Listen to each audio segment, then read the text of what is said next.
પ્રથમઃ પાઠઃ પ્રહેલિકાः ઉખાણા.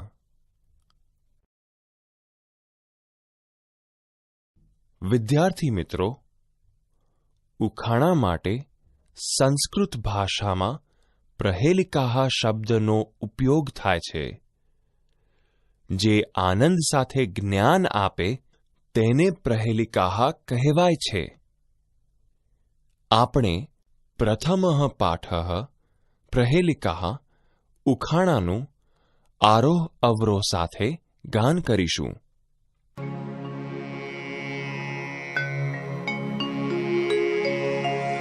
વૃક્ષાગ્રવાસી ન ચ પક્ષિરાજ ત્રિનેત્રધારી ન ચ શૂલપાણી ત્યક્વસ્ત્રધારી ન ચ સિદ્ધયોગી જલમ ચ બિભ્રન્ન ઘટો ન મેઘ.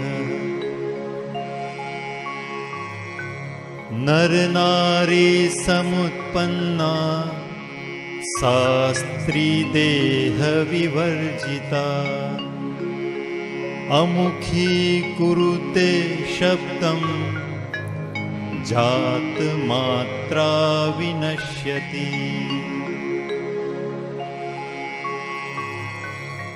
કૃષ્ણમુખી ન માર્જારી દ્વિજિહ્વા ન ચ સર્પિણી પશ્ચ ભર્તા ન પાંચાલી યો જાનાતિ સ પંડિત. દંતે હીન શિલાભક્ષી નિર્જીવો બહુભાષક ગુણસ્યુતિ સમૃદ્ધોપી પરપાદેન ગચ્છતિ. કસ્તુરી જાયતે કસ્માત કોહંતિ કરીણામ કુલમ કિમ કુર્યાત કાતરો યુદ્ધે મૃગાત સિંહ પલાયનમ.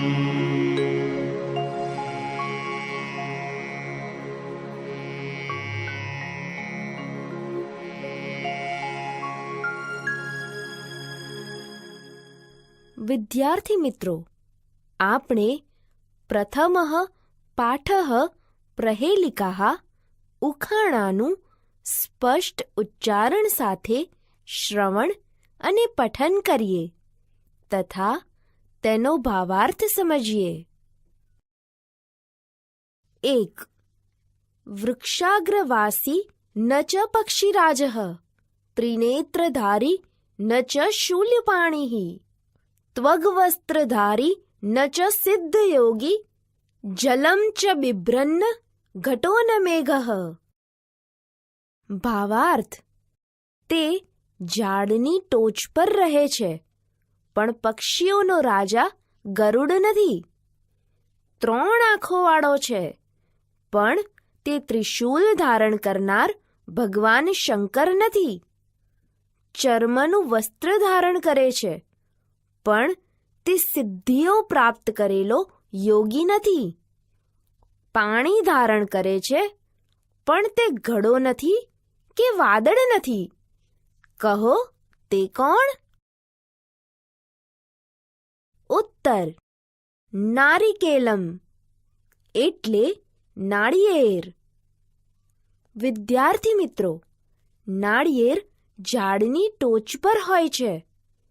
તેને 3 આંખો અને ઉપર કાચલું હોય છે. તેમાં પાણી પણ હોય છે. 2. નર નારી સમુત્પન્ના સા સ્ત્રી દેહ વિવર્જિતા અમુખી કુરુતે શબ્દમ જાત માત્રા વિનશ્યતિ.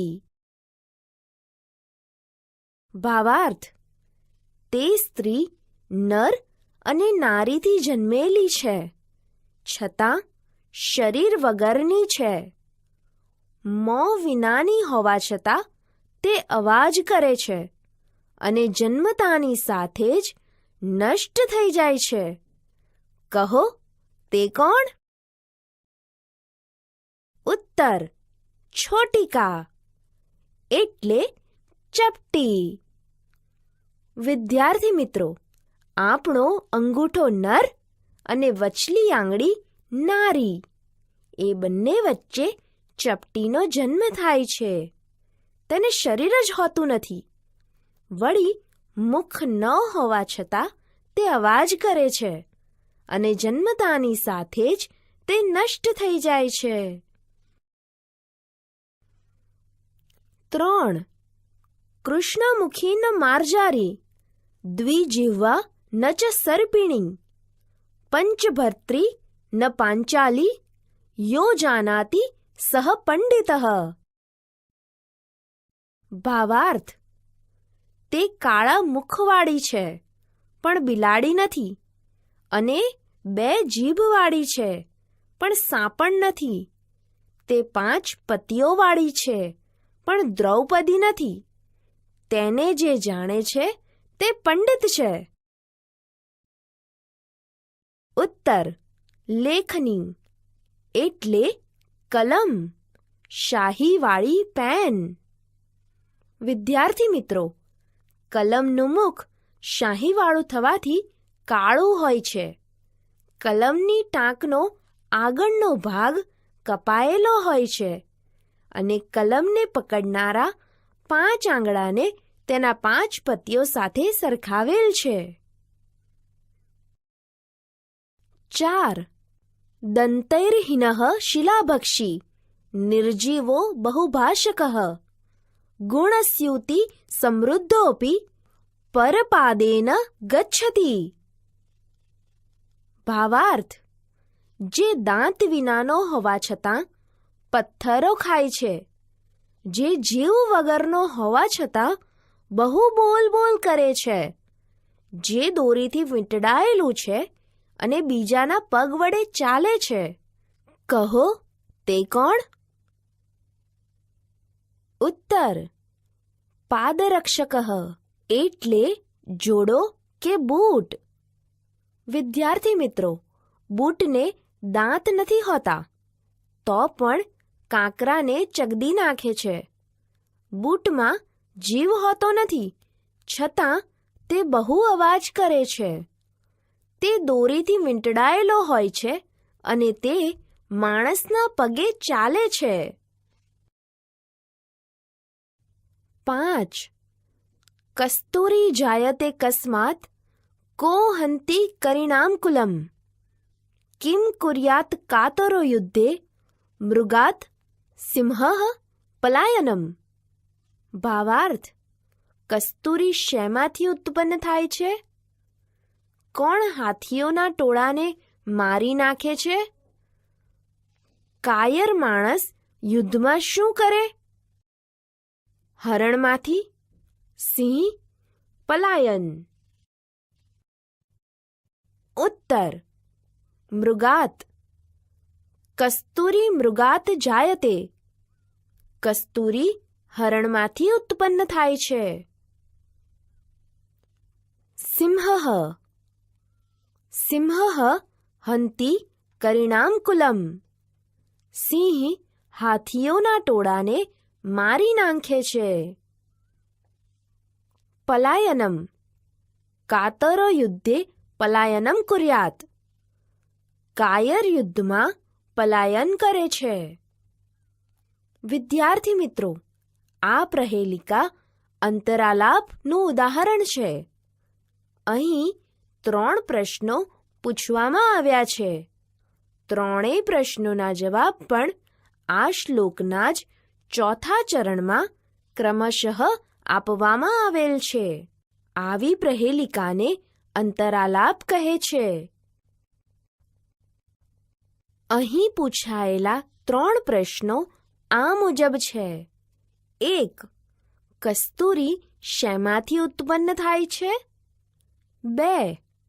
હાથીઓના ટોળાને કોણ હણે છે? 3.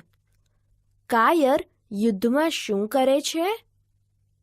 શ્લોકના જ ચોથા ચરણમાં આપેલા જવાબ ક્રમશઃ આ મુજબ છે. 1. હરણમાંથી. કસ્તુરી હરણની નાભીમાંથી ઉત્પન્ન થાય છે. 2. સિંહ. 3. પલાયન.